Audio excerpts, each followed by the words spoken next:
Assalomu alaykum kanalim obunachilari. Bugungi xabarlar. Botir Qodirov javobgarlikka tortildi.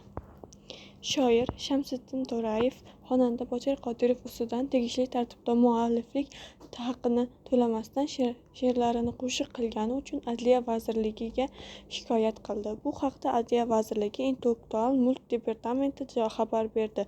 Qayd etilishicha, Adliya vazirligi tomonidan Shamsiddin sadoiy taxallusi bilan tanilgan shoir Shamsiddin To'rayevning murojaati asosida Davlating borida omonat va Tingla do'stim nomli she'rlari xonanda Botir Qodirov tomonidan huquq egasiga ruxsatsiz hamda tegishli tartibda mualliflik haqini to'lamasdan foydalangani aniqlangan.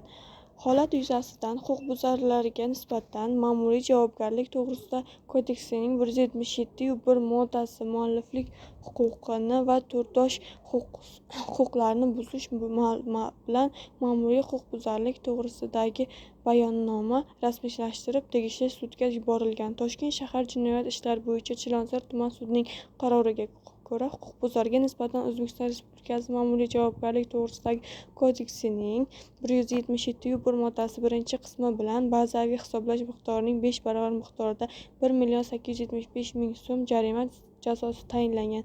Ma'lumot uchun, O'zbekiston Respublikasi mualliflik huquqi va turdosh huquqlar to'g'risidagi qonunning 65-moddasiga asosan muallif yoki mutlaq huquqlarning boshqa egasi huquqbuzardan zarar to'planishi o'rniga bazaviy hisoblash miqdorining 20 baravaridan 1000 baravarigacha miqdorda to'lanishi lozim bo'lgan tovonni talab qilishga haqli deb hisoblanadi.